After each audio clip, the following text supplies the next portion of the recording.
అనపర్తి నర్సాపురం మధ్యలో రాజమండ్రి. చిన్నమ్మకే అన్ని కష్టాలు. ఎవరు తెచ్చుకున్నారు? కష్టాలను కొని తెచ్చుకున్నది ఎవరో? పురంధేశ్వరి గారే కష్టాలను కొని తెచ్చుకున్నారు. రాజమండ్రి ఎంపీ సీట్ కేసేటప్పుడు, రాజమండ్రి ఎంపీ సీట్ నుంచి కంటెస్ట్ చేసేటప్పుడు అక్కడ ఉన్నటువంటి పరిస్థితులను తెలవకుండా అయితే కంటెస్ట్ చేయరు కదా. తెలిసే కంటెస్ట్ చేయడానికి నిర్ణయించుకున్నారు. కంటెస్ట్ చేయడానికి నిర్ణయించుకున్నప్పుడు పురంధేశ్వరి గారిని ఓడించాలని చెప్పి భారతీయ జనతా పార్టీలోని ఒక కీలకమైనటువంటి ఆ ప్రాంతానికి చెందినటువంటి నేత రంగంలోకి దిగాడు. రంగంలో దిగి ఆయన చెక్ పెట్టేటువంటి ప్రయత్నం చేశాడు. ముందుగా రాజమండ్రి టిక్కెట్ ఆశించారు. తర్వాత ఆ టిక్కెట్ కాదు అనడంతో ఆమెను ఓడించడానికి వ్యూహం పన్నారు. ఆ వ్యూహంలో దిశగా అనపర్తి టిక్కెట్ని అక్కడ ఉన్నటువంటి భారతీయ జనతా పార్టీ నేతకి అక్కడ కంటెస్ట్ చేసేందుకు ఇచ్చారు. సరే, నాకు ఎవరైతే అక్కడ కంటెస్ట్ చేయడానికి వచ్చినటువంటి శివకృష్ణంరాజు సంబంధించి రెండు అంశాలు ప్రధానంగా చర్చ జరుగుతూ ఉన్నాయి. సరే, ఆయన గతంలో రాజకీయాల్లో క్రియాశీలకంగా ఉండుండొచ్చు. వారి ఫాదర్ కూడా భారతీయ జనతా పార్టీలో నుంచి వచ్చారు. తను కూడా భారతీయ జనతా పార్టీ నుంచే పనిచేస్తూ ఉన్నారు. అయితే వీరు అనుకోకుండా 2000 తన సొంత గ్రామంలో మొన్న జరిగినటువంటి పంచాయతీ ఎన్నికల్లో ఆయన కంటెస్ట్ చేశారు వార్డు మెంబర్గా. సొంత గ్రామం రంగాపురంలో 3 సంవత్సరాల క్రితం, అదే మొన్న 2020-21 ప్రాంతంలో జరిగిన ఎన్నికల్లో పంచాయతీ వార్డు మెంబర్గా పోటీ చేశారట ఆయన. ఎవరు? శివకృష్ణంరాజు గారు వార్డు మెంబర్గా పోటీ చేశారట. ఏ గ్రామము? రంగాపురంలో. ఎక్కడది? అనపర్తి నియోజకవర్గంలో. చేస్తే వాళ్ళ ఫ్యామిలీలో 7 ఓట్లు ఉన్నాయంట. కానీ వారికి 6 ఓట్లే వచ్చినాయంట. వార్డు మెంబర్గా కంటెస్ట్ చేస్తే 7 ఓట్లు ఉండగా వారికి మాత్రం 6 ఓట్లు మాత్రం వచ్చాయట. ఒక ఓటు మరి వారి ఓటు మిస్ అయిందా లేకపోతే ఇంకెవరు ఓటు మిస్ అయిందో తెలియదు, కానీ ఒక ఓటు మిస్ అయిందంట. అది అంటే ఆయన వార్డు మెంబర్గా కంటెస్ట్ చేసి 6 ఓట్లు వచ్చినటువంటి ఒక బలమైనటువంటి నాయకుడిగా గుర్తించి అనపర్తి నియోజకవర్గంలో అనపర్తిలో ఎమ్మెల్యే అభ్యర్థిగా భారతీయ జనతా పార్టీ నిలబెట్టి చరిత్ర పుటల్లోకి ఎక్కేటువంటి ప్రయత్నానికి శ్రీకారం చుట్టింది. ఇది కదా రాజకీయాల్లో ఉండాల్సిన అంశం. అంటే గెలిచేటువంటి వ్యక్తికే కాదు, వార్డు మెంబర్గా 6 ఓట్లు వచ్చిన వ్యక్తికి కూడా, అంటే 6 ఓట్లు వస్తే డిపాజిట్ రాదనుకుంటా కదా వార్డు మెంబర్గా. తెలవగడుతున్నారు రాజు గారు, తెలియగడుతున్నారు సార్. వార్డు మెంబర్గానే అతను గెలవలేనప్పుడు రంగాపురంలో ఆ పంచాయతీలో ఒక వార్డు మెంబర్గా వేస్తే వాళ్ళ ఇంట్లో 7 ఓట్లుంటే 6 ఓట్లు వచ్చినాయి. ఇప్పుడు మొన్న ఎన్నికల్లో, పంచాయతీ ఎన్నికల్లో. మరి ఇప్పుడు 2024లో ఆయనకి Bharatiya Janata party assembly ticket ఇచ్చింది. ఏది అక్కడ ఏ రకంగానూ సామాజిక సమీకరణాల్లో అక్కడ అది సాధ్యం కానటువంటి పరిస్థితి. ఎందుకంటే అక్కడ రెడ్డి సామాజిక వర్గం బలంగా ఉంటుంది, ఎవరికి ఇచ్చినా కానీ వాళ్ళకి ఇవ్వాలి. మరి అలాంటిది అక్కడ ఆయనకి ఇవ్వాలి అని పట్టుబట్టినటువంటి ఒక నాయకుడు, అక్కడ ఆయనకే ఇవ్వాలి అని చెప్పని యుద్ధం చేసినటువంటి ఒక నాయకుడు. మరి ఆ యుద్ధం చేయటం వెనక చాలా కారణాలు చెప్తూ ఉన్నారు. ఆ కారణాలు ఏంటంటే, అక్కడ ఎవరైతే అనపర్తిలో ప్రస్తుత శాసనసభ్యుడిగా ఉన్నటువంటి వ్యక్తి అక్కడ బీజేపీకి వచ్చింది. అక్కడ బీజేపీకి వచ్చినటువంటి వ్యక్తిని ఎవరిని నిలబెడితే బాగుండిద్ది అని అక్కడ ఉన్నటువంటి ఆ ప్రాంతానికి చెందినటువంటి భారతీయ జనతా పార్టీ ముఖ్య నాయకుడితో మాట్లాడి అనపర్తిని బీజేపీకి జరిగే విధంగా కేటాయించే విధంగా ప్రయత్నం చేసి, ఆ ప్రయత్నం చేసినటువంటి దాంట్లో అక్కడ ఈ వ్యక్తికి వచ్చే విధంగా చేశారు అనేది ఇప్పుడు బలంగా భారతీయ జనతా పార్టీ ఇంటర్నల్గా జరుగుతున్నటువంటి దాంట్లో ఒక పెద్ద గుప్మంటున్నటువంటి అంశం. అంటే దీని వెనకాల వైఎస్ఆర్సీపీ పార్టీ నేతలు అనపర్తిని భారతీయ జనతా పార్టీ కేటాయించే విధంగా, అనపర్తి నియోజకవర్గంలో ఫలానా అభ్యర్థి ఉండే విధంగా వైఎస్ఆర్సీపీ వ్యూహం చేసి అక్కడ అభ్యర్థిని తీసుకొచ్చి అక్కడ అభ్యర్థిని నిలబెట్టేటువంటి ప్రయత్నం జరిగింది అని అంటే ఎంతటి రాజకీయ వ్యూహానికి తెరలేపారు అంటే అనపర్తి అసెంబ్లీతో పాటు రాజమండ్రి పార్లమెంటు కూడా పోయేటువంటి పరిస్థితి. అంటే ఒక దెబ్బకి రెండు పిట్టలు. మరి భారతీయ జనతా పార్టీ ఆ మాత్రం వ్యూహాన్ని గమనించలేకపోయిందా? మరి భారతీయ జనతా పార్టీ ఆ వ్యూహాన్ని గమనించి అడ్డుకట్ట వేయలేకపోయిందా అంటే వేయలేకపోయింది. వారు ఎవరికి వారు సీటు సక్రమంగా ఉండిద్దా, వారికి సీటు వస్తుందా లేదా అని ఆ సీటును పట్టుకొని కూర్చున్నారు తప్ప అసలు ఆ సీట్లో మనం నిలబడితే గెలవగలుగుతామా, ఆ సీట్లో నిలబడి గెలవటానికి ఉండాల్సినటువంటి ప్రణాళిక ఏంటి అనేటువంటి విషయంలో కూడా ఎక్కడా శ్రద్ధ చూపలేదు. మరి అదే అనపర్తి నుంచి మరొక అభ్యర్థిని కూడా అనుకున్నారట. ఆ అభ్యర్థి సమస్య లేదు, ఆ అభ్యర్థిని రానివ్వటానికి లేదు అని చెప్పి ఈ అభ్యర్థినే ఎన్నిక చేసేటువంటి విషయంలో ఆ భారతీయ జనతా పార్టీ ముఖ్య నాయకుడు క్రియాశీలకమైనటువంటి పాత్రను పోషించి ఆ రకంగా ముందుకు వెళ్ళారు అనేది ఇప్పుడు భాజపాలో చక్కర్లు కొడుతున్నటువంటి అంశం. సరే, ఇవన్నీ ఎత్తులకు పై ఎత్తులు వేయటంలో ఉంటాయి, వ్యూహాలకు ప్రతి వ్యూహాలు వేయటంలో ఉంటాయి.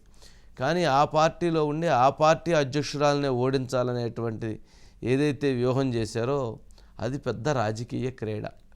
మరి ఆ రాజకీయ క్రీడని ఎలా అధిగమిస్తారనేటువంటిది చూడాలి. ఒకటి పాపం అనపర్తిలో ఇప్పుడు ఎవరైతే ఆ రామకృష్ణారెడ్డి గారు ఆయన ఇండిపెండెంట్గా కంటెస్ట్ చేయడానికి సిద్ధమవుతున్నారు. నిన్న ఎప్పుడైతే అభ్యర్థిని ప్రకటించిన దగ్గర నుంచి దాదాపు అనపర్తి నియోజకవర్గంలో ఎవరైతే మొన్నటి వరకు అతనితో పాటు వెళ్ళినటువంటి తెలుగుదేశం, జనసేన, భారతీయ జనతా పార్టీ వాళ్ళు కూడా ఈయన దగ్గరికి వచ్చారంట, ఆయన దగ్గరికి వెళ్ళలేదు.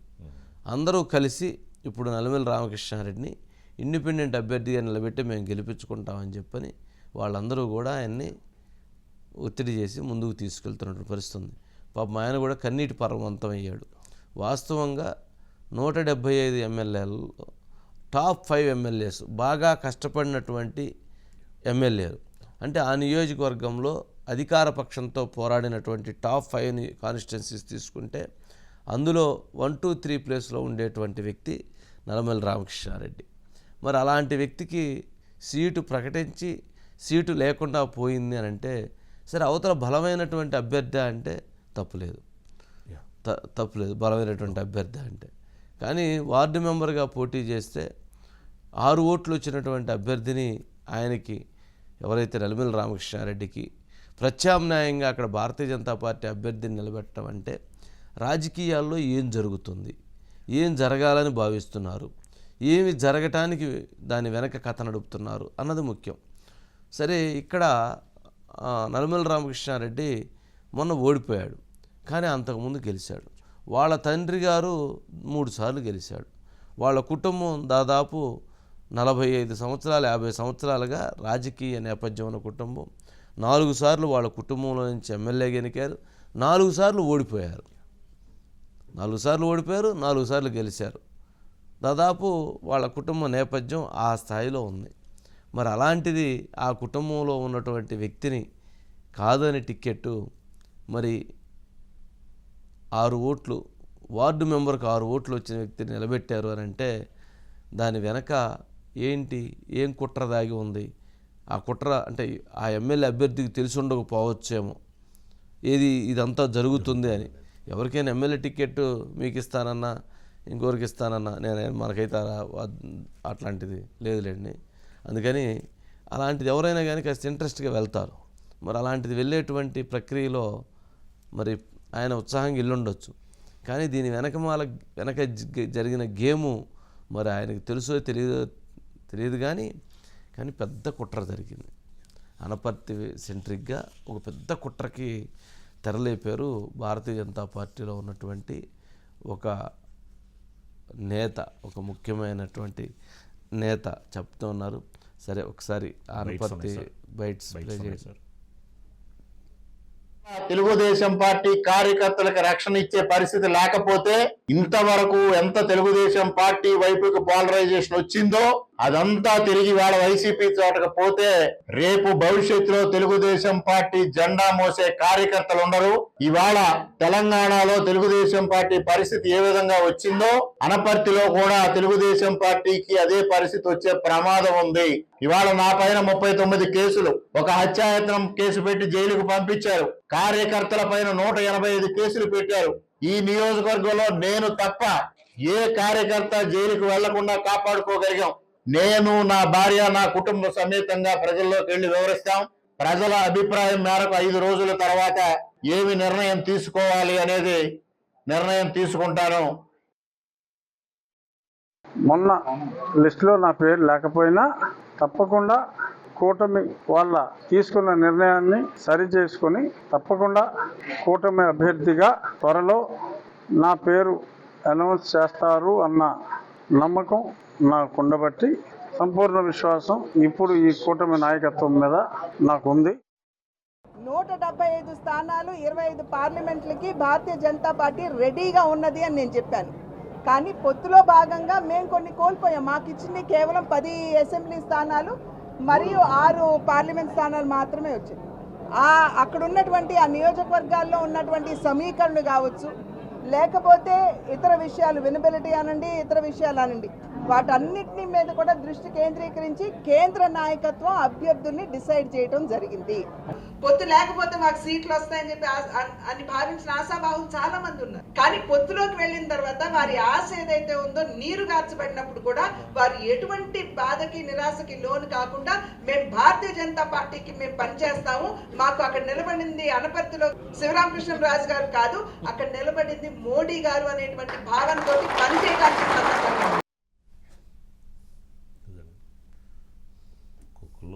అభిప్రాయాలు అంటే ఎవరు స్ట్రాటజీస్ వాళ్ళు ఇచ్చేస్తారు. పాపం వారే చెప్తూ ఉన్నారు మోదీ గారు నిలబడి పోటీ చేస్తున్నారని అనుకోవాలని. అలా అనుకోవాలి అని అంటే ముందు అక్కడ ఆ పార్టీకి సంబంధించినటువంటి వ్యూహం బలంగా ఉండాలి. ఇప్పటికిప్పుడు ఒక వ్యక్తిని తీసుకొని పోయి మీరు ఇక్కడ ఈ వ్యక్తి నిలబెట్టే మోడీ గారు అని అంటే భారతదేశంలో ఉన్నటువంటి 4450 అసెంబ్లీల్లో 450, 4550 అసెంబ్లీల్లో మొత్తం మోదీ గారే నుంచోని మొత్తం మోదీ గారే గెలవాలి. సాధ్యం కాదు కదా.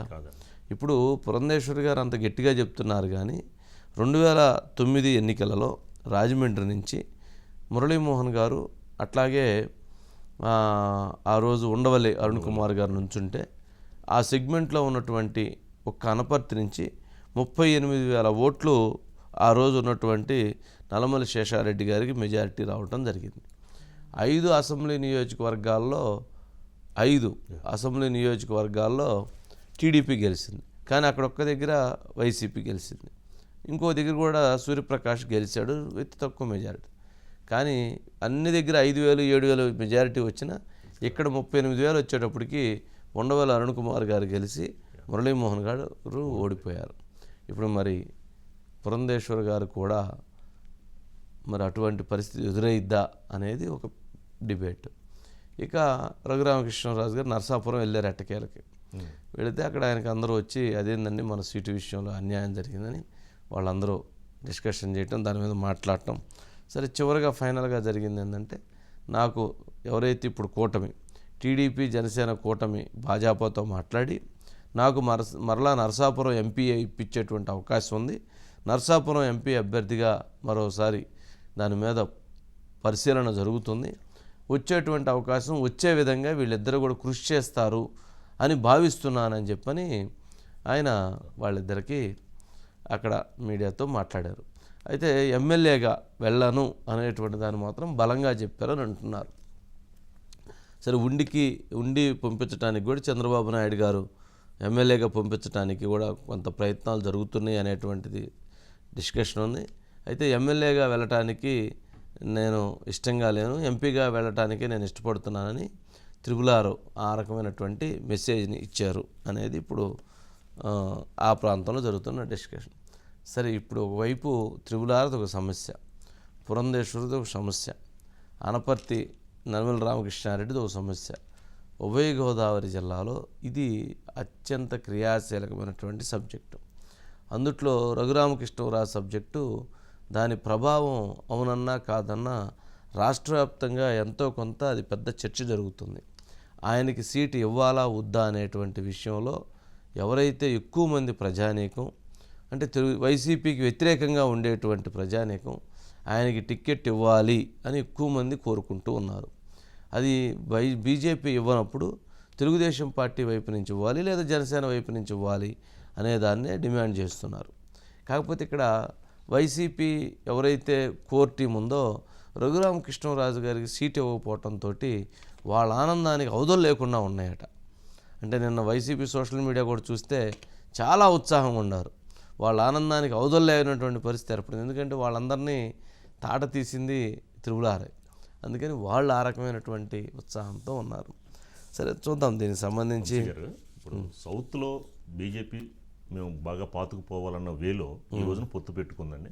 మరి ఈ పొత్తులో భాగంగా మరి బీజేపీ ఏదైతే సీట్లు ఆశించిందో కానీ ఇప్పుడు ఏదైతే సీట్లు తీసుకుందో అందులో ఎక్కడ కూడా మరి మన సమీకరణాల్లో భాగంగా కానీ ఓట్లు రూపంలో కానీ ఎక్కడ బీజేపీకి బలం లేదు. అంటే ఇది కావాలనే తన కొమ్మను తనే నరుక్కునే దిశగా బీజేపీ అలా ప్రయత్నాలు చేస్తుంది అనుకోవచ్చు. అలా ఉండదు. కానీ పార్టీల మీద వాళ్ళకున్నటువంటి బలంతో వాళ్ళకున్నటువంటి శక్తితో అక్కడ వారు కొన్ని స్థానాలను కైవసం చేసుకోవటం ద్వారా సౌత్లో కూడా మేము 2-3 రాష్ట్రాల్లో కూటమితో కలిసి ఎన్డీఏ భాగస్వామితో కలిసి ఉన్నాము అనిపించుకునే విధంగా వారు వ్యూహాన్ని చేసి ముందుకు వెళ్తున్నారు. అంటే ఒక దగ్గర వాళ్ళకి అవునన్నా కదని సౌత్లో ప్రభావం చాలా తక్కువ. అందులో మనకి తెలుగు రాష్ట్రాల్లో ఇప్పుడిప్పుడే వాళ్ళు కొంచెం అడుగులు వేయటానికి వ్యూహాత్మకంగా అడుగులు వేస్తున్నారు. తెలంగాణలో, ఏపీలో కూడా సరే ఇప్పుడు ఈ పొత్తు తర్వాత ఏంటి అనేది చూడాల్సినటువంటి అంశం. చూద్దాం దీనికి సంబంధించి. మురళిని అనిల్ ఉన్నారు సార్. అనిల్ మురళి ఉన్నాడా లైన్లో? మురళి గారు. Murali sir good evening sir. Good evening. ఏం జరుగుతుంది? గోదావరి జిల్లాలో త్రిపులార్ రచ్చ ఒకటి, అనపర్తి రచ్చ రెండో అంశం. ఈ రెండు కలిపి పురంధేశ్వరి ఎవరైతే భారతీయ జనతా పార్టీ రాష్ట్ర అధ్యక్షురాలైనటువంటి పురంధేశ్వరి గారికి ప్రమాదం ఏంటి సార్? ప్రత్యక్షంగా కనిపిస్తున్నటువంటి పరిస్థితులు నర్సాపురం పార్లమెంట్ స్థానం, అనపర్తి అసెంబ్లీ స్థానం, కొద్దిగా ఇంపాక్ట్ అయ్యేది రాజమండ్రి పార్లమెంట్ స్థానం. కానీ వాస్తవంగా చూస్తే సార్ గోదావరి జిల్లాలో ఉన్నటువంటి 5 పార్లమెంట్ స్థానాలు దగ్గర 35 అసెంబ్లీ నియోజకవర్గంలో కూడా కొంత గందరగోళ పరిస్థితులు అయితే కనిపిస్తున్నాయి. ఎందుకంటే పార్లమెంటు అభ్యర్థుల ఎంపికలో కానీ లేకపోతే కొన్ని అసెంబ్లీ నియోజకవర్గాల్లో జరిగినటువంటి ఎంపికలో కానీ అక్కడ అభ్యర్థుల ఎంపిక పట్ల ఆయా పార్టీ శ్రేణులు తీవ్రమైనటువంటి ఆందోళన వ్యక్తం చేస్తున్నారండి. నిజంగా ఒకసారి నర్సాపురం పార్లమెంట్ స్థానానికి సంబంధించి కానీ రాజమండ్రి పార్లమెంట్ స్థానానికి సంబంధించి చూసుకుంటే ఆ రెండు పొత్తుల్లో భాగంగా భారతీయ జనతా పార్టీ తీసుకుందండి. సరే మొట్టమొదటి నుంచి రాజమండ్రి పురంధేశ్వరి గారు పోటీ చేస్తారని ఆశించారు అందరూ. సరే నర్సాపురం వరకు వచ్చేటప్పుడు త్రిపులార్ రఘురామకృష్ణరాజు గారు వస్తారని అనూహ్యంగా శ్రీనివాస్ వర్మ వచ్చారండి. కానీ ఆ 2 స్థానాల్లో కూడా వైసీపీ అభ్యర్థులు నిలబెట్టిన అభ్యర్థులు ఎవరైతే ఉన్నారో గూడూరు ఉమాబాల కానీ లేకపోతే గూడూరు శ్రీనివాస్ కానీ వారిద్దరూ కూడా వారి సొంత నియోజకవర్గంలో ఉన్నటువంటి ఓటర్లకు కూడా సుపరిచితులు కాదండి. ఎందుకంటే అసలు వాళ్ళు జస్ట్ ఇదొక చిన్న పదవులు చేసి రాజకీయంగా వైసీపీలో ఉన్నటువంటి వ్యక్తులిద్దరినీ కూడా తీసుకొచ్చి పార్లమెంట్ స్థానాలకు నిలబెట్టారండి. అంటే అక్కడ బీజేపీ అభ్యర్థులు ముందుగానే పోటీ చేస్తారు, కూటమిలో బీజేపీకి ఉంటుందని చెప్పేసి ఉన్నటువంటి సమాచారం మేరకు అక్కడ పార్లమెంట్ అభ్యర్థులను వారు నిలబెట్టారా, లేకపోతే వైఎస్ఆర్ కాంగ్రెస్ పార్టీకి అసలు పార్లమెంట్ అభ్యర్థులు లేక వారిని నిలబెట్టారా అనేది ఇక్కడ ప్రజల నుంచి కానీ కొంతమంది రాజకీయ వ్యక్తుల నుంచి కానీ వస్తున్నటువంటి ప్రశ్నలు సార్. అంటే త్రిపులార్కి ఇవ్వకుండా అడ్డుకోవడంలో వైఎస్ఆర్ కాంగ్రెస్ పార్టీ చేసినటువంటి ప్రయత్నాలు సఫలీకృతం అవుతాయి కనుక అక్కడ ఖచ్చితంగా బీజేపీకి ఎవరో ఒకరు నాయకులు వస్తారు. అందుకని అక్కడ కొత్త క్యాండిడేట్ని తీసుకొచ్చి తెర మీద తీసుకొచ్చారని చెప్పి రాజకీయ వర్గాల్లో చర్చ జరుగుతుందండి. ఇక రాజమండ్రికి సంబంధించి పురంధేశ్వరి విషయం గారు కూడా దాదాపు అట్లాంటి చర్చ జరుగుతుందండి. రాజమండ్రి బీజేపీ తీసుకుంటుంది, పురంధేశ్వరి గారు పోటీ చేస్తారు కనుక అక్కడ కూడా ఒక కొత్త అభ్యర్థిని పెట్టారండి. అదేవిధంగా అనపర్తి వచ్చేసరికి అనపర్తి ఎంత కాదన్నా కూడా అది కొంత రెడ్డి సామాజిక వర్గానికి సంబంధించిన నియోజకవర్గం మొట్టమొదటి నుంచి చెప్తున్నారు. అక్కడ ఖచ్చితంగా కూడా వైఎస్ఆర్ కాంగ్రెస్ పార్టీ రెడ్డిని నిలబెడుతుంది, తెలుగుదేశం పార్టీ కూడా రెడ్డి సామాజిక వర్గాన్ని వ్యక్తిని నిలబెడతారని ఒక ప్రచారం ఉంది. కానీ చివరి నిమిషంలో ఎవరైతే బీజేపీలో ఒక కీలక నేతగా ఉన్నటువంటి వ్యక్తి అక్కడిని తీసుకొచ్చి ఒక కొత్త కృష్ణరాజు అనే వ్యక్తిని తీసుకొచ్చి నిలబెట్టారండి. అంటే ఇవన్నీ చూస్తుంటే అధికారికంగా ప్రత్యక్షంగా కూటమికి వైఎస్ఆర్ కాంగ్రెస్ పార్టీకి ప్రత్యర్థులు అయినప్పటికీ కూడా అంతర్లీనంగా భారతీయ జనతా పార్టీ వైఎస్ఆర్ కాంగ్రెస్ పార్టీ మధ్య ఏమైనా పొత్తుందా, ఇంటర్నల్గా ఏమైనా ఒక చర్చ జరుగుతుందని ఒక చర్చ అయితే కనుక ప్రజల్లోనూ రాజకీయ పార్టీ ద్వితీయ శ్రేణి నాయకుల్లో చెప్పుకుంటున్నటువంటి అంశం సార్. ఎందుకంటే అభ్యర్థుల ఎంపికలో కానీ లేకపోతే అభ్యర్థులు నిలబెడుతున్న విషయంలో కానీ అదే కాకినాడ పార్లమెంట్కి వచ్చేటప్పటికి సునీల్ కుమార్ నిలబెట్టారని వైఎస్ఆర్ కాంగ్రెస్ పార్టీ. తెలుగుదేశం పార్టీకి సంబంధించి అక్కడ జనసేన కూటమిలోకి వెళ్ళింది కనుక జనసేన ఎవరు నిలబెడుతుందని చూడాలి, ఉదయ్ సీన్ పెట్టారండి అక్కడ. కానీ అక్కడ కూడా కొత్త అభ్యర్థికి ఇవ్వలేదండి. సునీల్ కుమార్ గతంలో 2 సార్లు పోటీ చేశాడండి, అక్కడి నుంచి ఆయనకి ఇవ్వడం జరిగింది. అదేవిధంగా అమలాపురంకి వచ్చేటప్పటికి గంటి అతను మనం టీడీపీ తరఫున బాలయోగి కుమారుడికి ఇవ్వడం జరిగింది సార్. అది మొట్టమొదటి నుంచి అనుకున్నది, అది రిజర్వ్డ్ నియోజకవర్గం.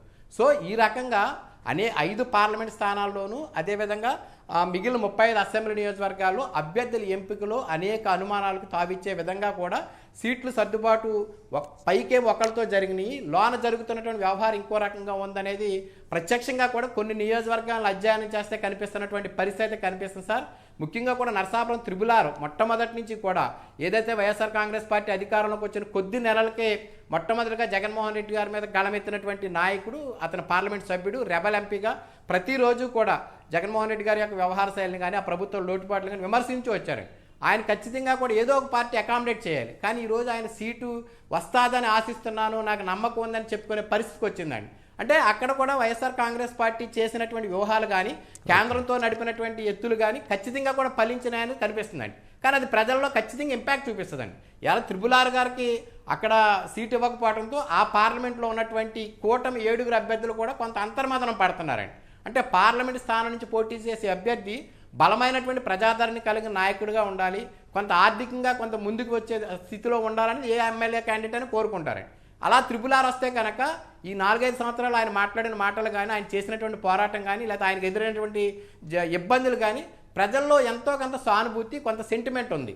అటువంటి సానుభూతి సెంటిమెంట్ ఖచ్చితంగా కూడా ఓటు రూపంలో కన్వర్ట్ అవుతుందని చెప్పేసి ఆ పార్లమెంట్ పరిధిలో ఉన్నటువంటి 7 అసెంబ్లీ నియోజకవర్గాల కూటమి అభ్యర్థులు భావించారండి. కానీ చివరి నిమిషంలో ఎవరో ఊహించిన విధంగా శ్రీనివాస్ వర్మ వచ్చారు. సరే, శ్రీనివాస్ వర్మ సీనియర్ అయ్యి ఉండొచ్చు, భారతీయ జనతా పార్టీ నాయకులు అయి ఉండొచ్చు, కానీ ప్రజాదరణ, ప్రజలందరికీ సుపరిచితమైనటువంటి నాయకుడు ఉంటే కనుక ఖచ్చితంగా ఓట్ షేరింగ్, ఓట్ కన్వర్షన్ అవడంలో చాలా కీలకంగా మారుతుందండి.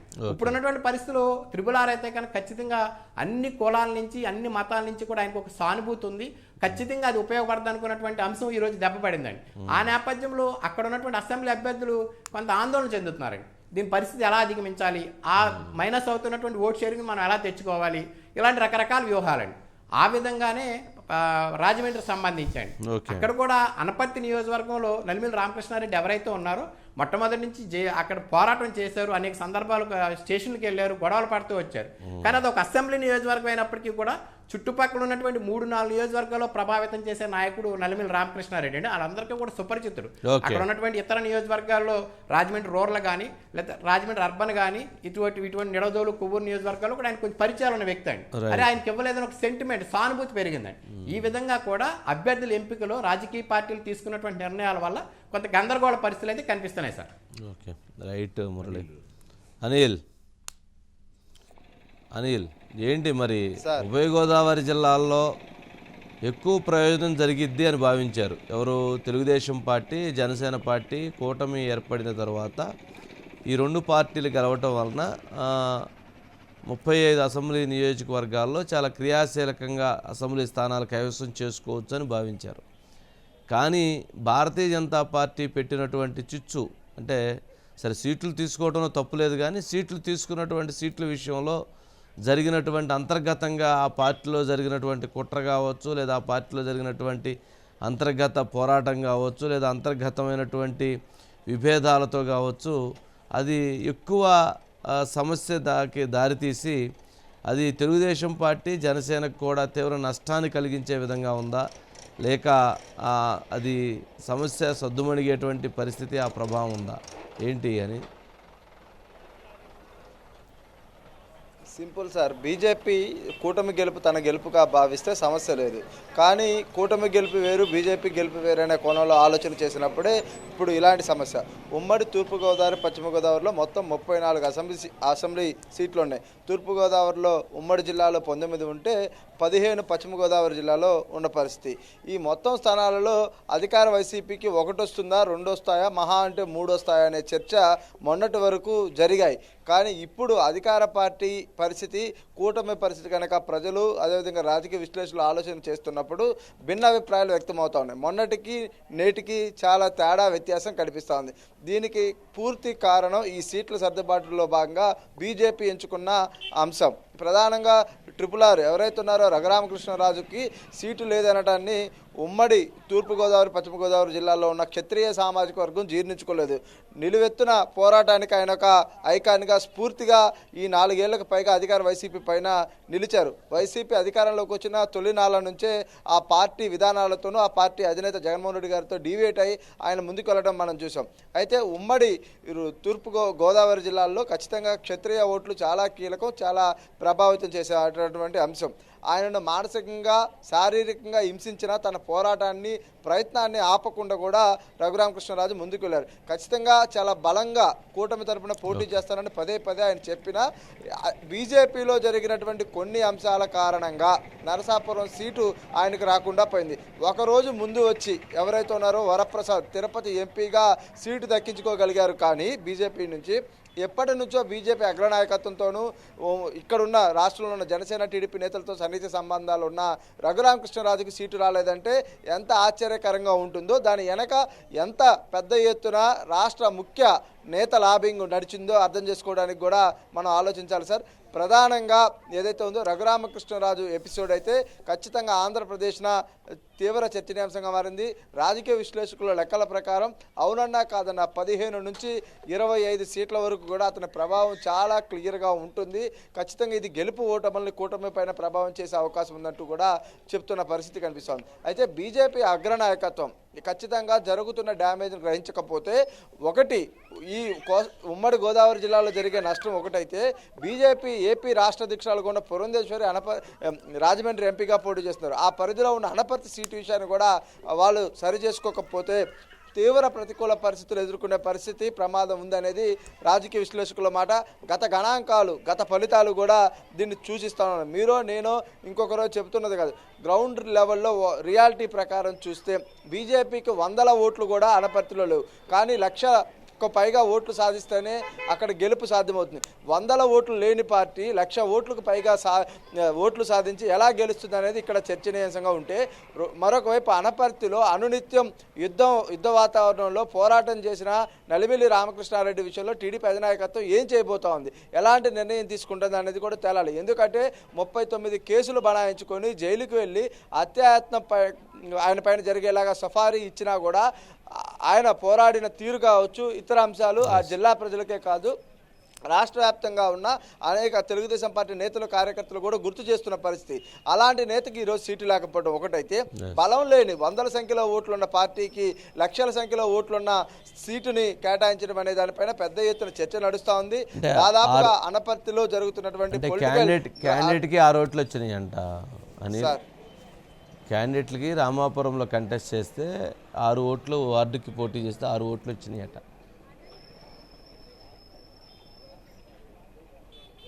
ఖచ్చితంగా ఇది కూడా ఒక రకమైన ఎదుగుదలగానే చూడాలి సార్. ఆ రాజకీయ నేతకు సంబంధించి ఒక వార్డు మెంబర్గా గెలవడానికి అవసరమైన ఓట్లు రాకపోయినా 6 ఓట్లకే పరిమితమైన ఈరోజు ఒక కూటమి తరపున బలమైన జాతీయ పార్టీ తరపున అభ్యర్థిగా అసెంబ్లీకి ఆయన సీటు దక్కించుకున్నారంటే ఆయన శక్తి సామర్థ్యాలు ఏంటి, దాని వెనుక నడిచిన అంశాలేంటో కూడా ప్రజలందరూ కూడా ఆలోచించే విధంగానే కనిపిస్తూ ఉన్నాయి. ఖచ్చితంగా ఇందాక మనం మొదట ఏదైతే అనుకున్నామో బీజేపీలో ఉన్నటువంటి ఒక వర్గం నేతలు కూటమి గెలుపు తన గెలుపుగా భావిస్తే ఖచ్చితంగా కూటమి ఘన విజయం సాధించడానికి అవకాశాలు ఉన్నాయి.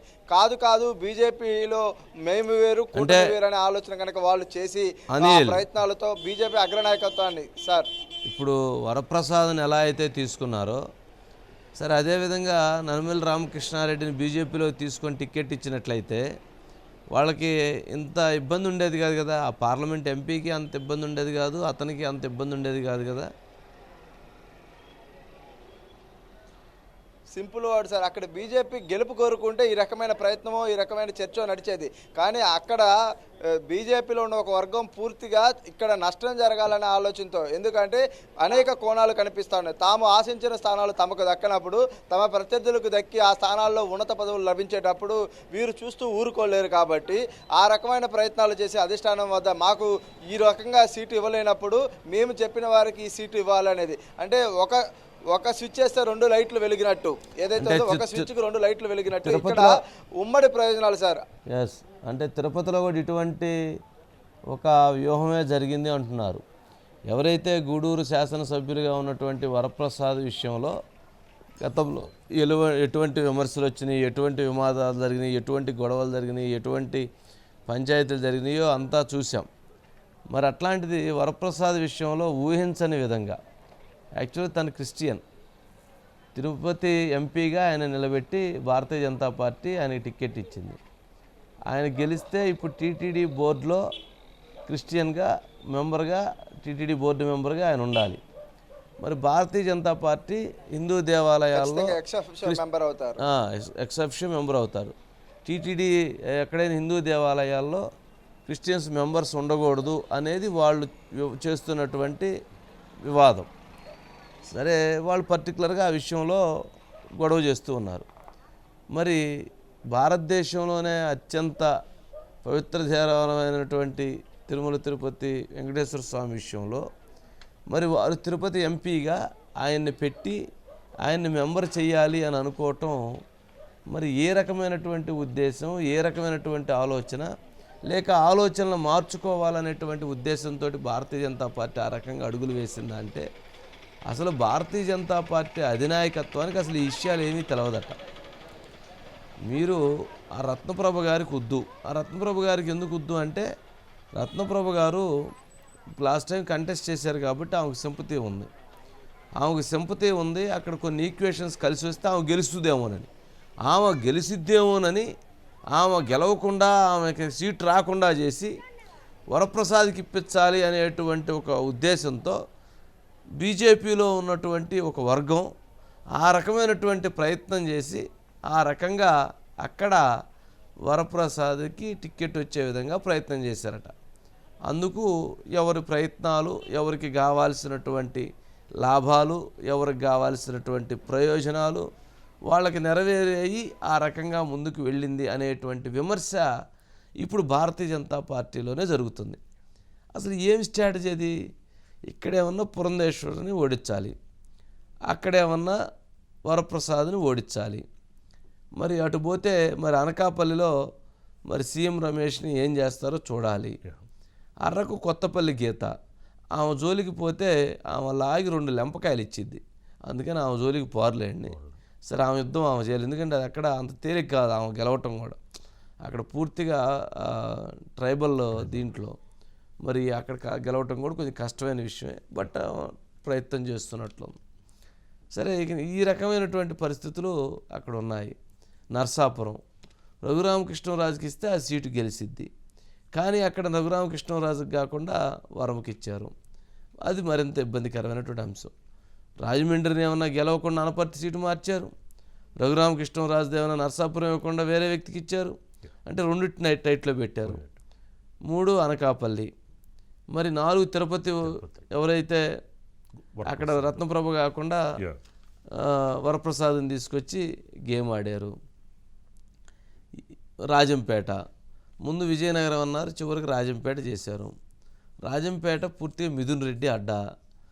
అక్కడ మరి నల్లారి కిరణ్ కుమార్ రెడ్డి గారిని నుంచోబెట్టి అక్కడ ఉన్నటువంటి సీట్ల విషయంలో మరి అవన్నీ టర్న్ చేసి మరి ఎక్కడ గేమ్ ఆడాలి, ఏ రకంగా గేమ్ ఆడాలి, ఇవన్నీ చూస్తే ఏదో వెనక ఒక పెద్ద కుట్ర జరిగి వీరు పోతూ వారిని కూడా తీసుకొని మనం మునిగిపోతున్నప్పుడు పక్కన కూడా పట్టుకొని వెళ్ళిపోయేటువంటి ప్రక్రియకి ఏమైనా తెరదించారా?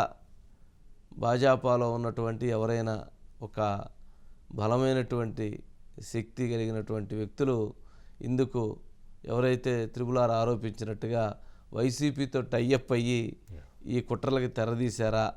ఎంపీ సీట్ల విషయంలో పర్టికులర్గా అది కనపడుతూ ఉంది. మరి ఏంటని అట్లాంటిది ఏమైనా ఉండుండొచ్చు అంటావా?